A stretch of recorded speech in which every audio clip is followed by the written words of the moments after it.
Good morning, my dear loving children. Today I have taken a topic, rather, it's a very sensitive and very inquisitive topic for discussion among my students. I feel the need of it because most of the children they are having lots of queries to be asked from me. They're asking one question or the other. So today I decided that why shouldn't I take a very generic topic and discuss in totality what is the value of education. So, in nutshell, I would try to discuss at in a stretched explanation what is the role of education in personality development. If you remember last to last video, I said communication converts knowledge into power. Communication is the basic tool through which so-called in these days the digitalization of education or digital information is disseminated or is spread or it diffuses in the society. Similarly, if I say that education is the basic input which is prerequisite for any development of personality. For instance, let me give you one example. Now, when you go for construction of your building, then what are the essential that edifies? You set up different kinds of bamboos and put it together and just erect it up, and then you construct a building. For a certain distance up to plinth level, it's no problem. But once you start going up, it requires a huge kind of setup, which really shapes the building of your building. Similarly, education is the is the prerequisite requirement for your personality development. Unless until somebody is educated, he is not destined to reach to a level which a man is expected to be. For instance, let me tell you one thing. After transfer of power, which normally people say independence, after transfer of power from the Britishers to Indian leaders, we saw so many kind of anomalies. It means the real education of our culture, our civilization, our great historical antecedents, that was kept away from us, the largest section of the population of my country. Why? Because somebody had a vested desire, somebody had vested interest. Thereby, we were taught something which were not germane for us, germane to you, germane to all of us. It required a kind of, cataclysmic change. We are born in a society, for instance, we are born in a family where a particular language is there. If somebody is asked to grow at different stages in a different language, your whole set of mindset is changed. You require whole kind of configuration of your mindset, and it requires huge attitudinal change. Same story happened in our country also. After independence, so-called transfer of power or independence, we were not taught the right perspective of our own genealogy. By genealogy, I mean is old long, our traditional civilizational growth of Sanatan, of Hinduism, which is impregnated in the very soil, in the very culture, in the very cult of Indian way of life. What is Indian way of life? That Vasudhaiva Kutumbakam, nature, love for the nature, and our nature, very instinct, is that we should have compassion for one and all. Not only for human being, but for flora and fauna, for the trees, for all natural phenomena which is in our existence, which we can see in the daylight and which we can feel even in the night.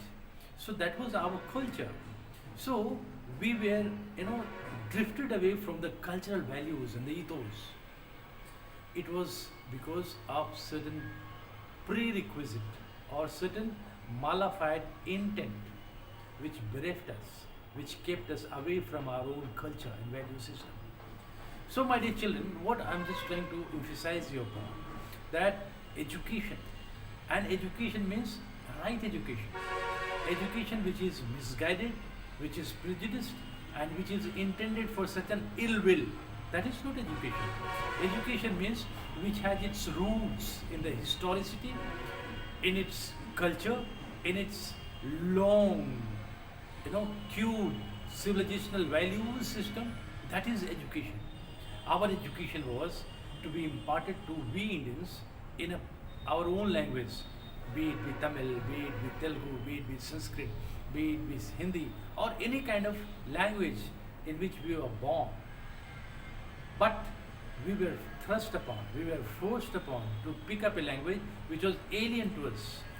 And that takes a vital part of our resources, human resources, our intellectual resources, our, you know, uh, kind of reservoir, intellectual reservoir that we have. And that takes, your grit, your determination, your kind of, interest and desire. It takes away everything. And in the process, we are loser. Once become we loser, then every purpose is defeated. So, what I want to say that anything, any curiosity, any impetus which really impels you, that you should have a divergent views, you must go for it. And moreover, it is education. Education, by education, I do not mean that you should simply be guided by the hearsay education. Hearsay education, what I mean by hearsay education is, it is not that superficial thing that, I will just read newspaper, I'll just read guest paper and everything is over. These are just very ephemeral part of it. These are very minuscule part of our education. Our education means we must read our own values, culture. Now, soon after transfer of power, that is after 47, 1947, we were having so many Muslim personalities as our education minister. So they were not having any importance to the age-old traditional values of our civilization.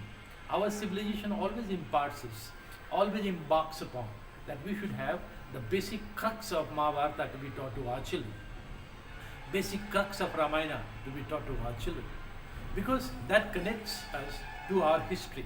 That is just like umbilical cord. Umbilical cord connects a child, newborn baby, or a baby which is in the womb of a mother to the mother. Similarly, our language, our civilization, our communication process, it is what like umbilical cord. It connects with our own historicity. It connects with our civilization. Unless until that connect is there, we will never be able to develop. So, we saw that education was totally bereft of what our civilization was all about. We were never taught what are the good values of Upanishads. We were not taught what are the good values of Vedas. We were not taught what are the basic tenets of the ancient valued system of education, the Gurukul system, the kind of love and reciprocity of exchange of knowledge that was totally, we were kept bereft of. As a result, it happened that we were forced to take an education it was hollow and shallow in nature, which was not consistently, concerned with our own value system, with our own civilization, with our own ethics of Indian value system. Thereby, we developed so many and so much of anomalies in our personality development. As a result, the kind of development that we Indians, that we, the children of our country, should have developed too, we could not develop that. As a result, somebody else became superpower. And India, which was the Vishwa Guru in the ancient time, has just taken a tag of third world country. You know where zero was invented? Where the word zero was coined? It was coined in India. The first surgery of, people say that America is very well advanced in the world. But the first surgery was conducted in ancient India by Charak in our country. Those days were no high speciality, multi-speciality hospitals there. It was sheer knowledge of our great rishis, munis, that we were Vishwa Gurus. In Nalanda University, Takshila, people from all over the world, they came here for education. After all, the country which was so educated, highly learned, what went wrong? That we became paupers in education. We were not having any quality standard, maybe in 1947 thereof. It was because our intentions of education and the very tenets of education was faulty and lopsided.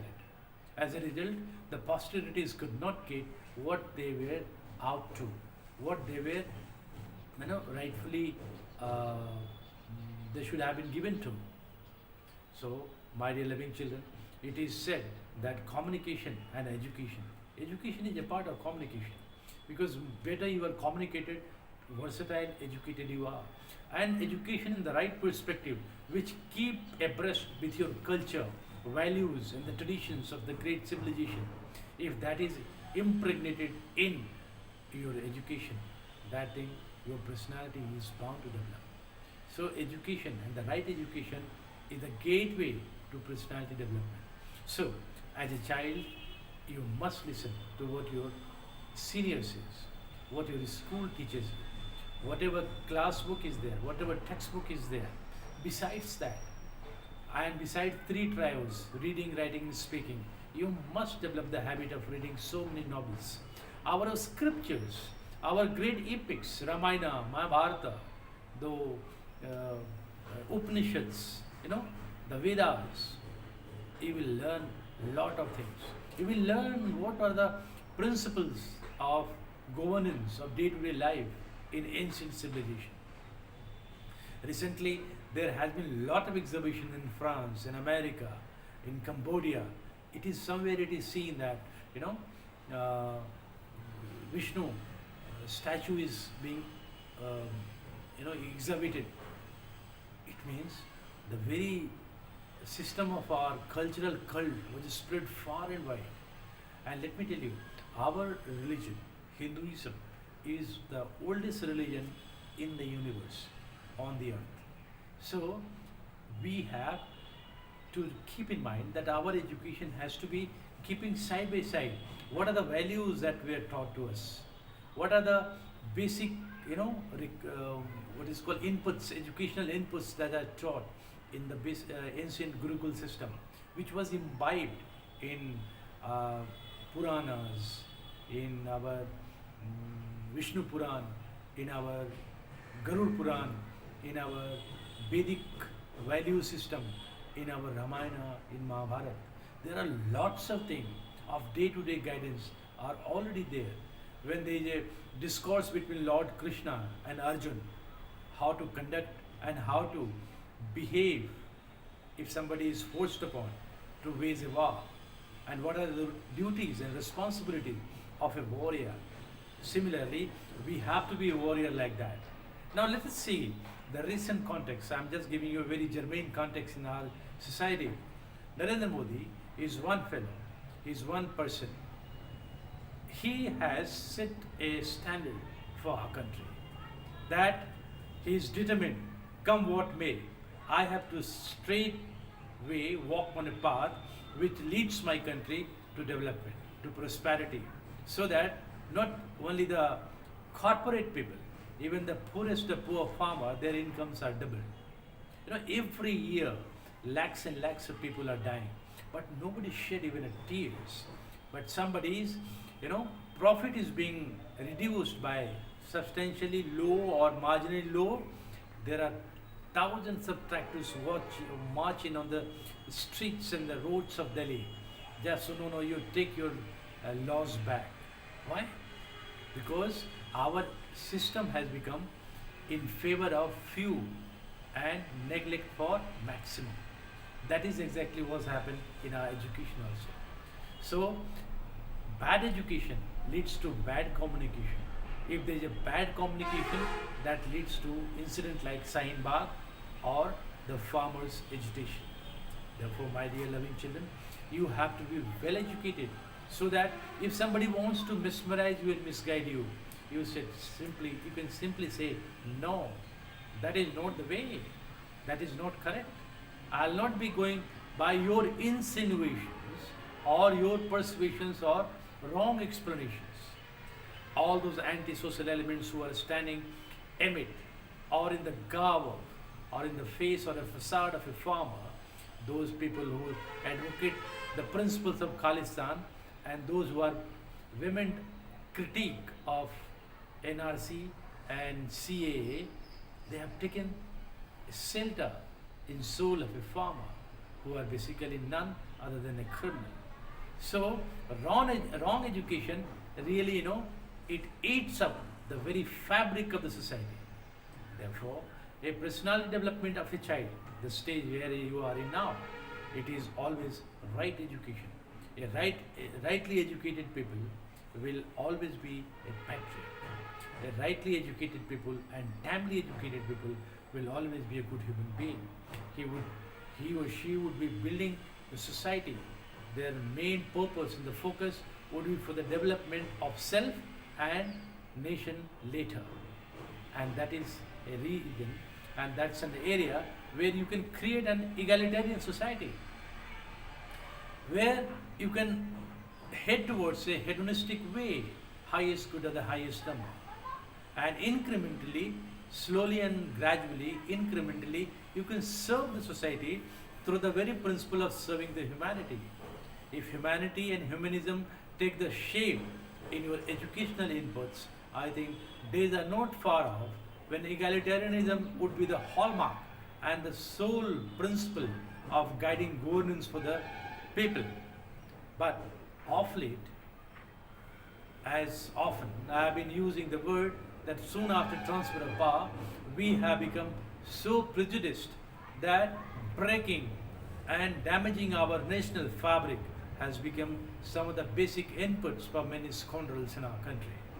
Therefore, my loving children, as an educationist, I always feel like that my children should be kept away from these kind of feelings, and you should always be having a pursuit for right learning in a right manner, in a right spirit.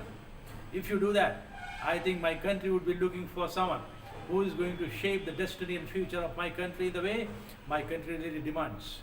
We can really create Ram Raj in days to come, provided my children today studies better in the right directions.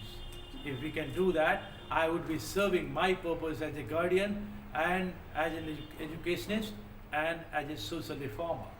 Everyone should aim that he or she is born to be a social reformer. Unless and until we do that, we are digressing and we are faltering from our way. So, right education is the way, and it's a basic inputs which makes your personality better.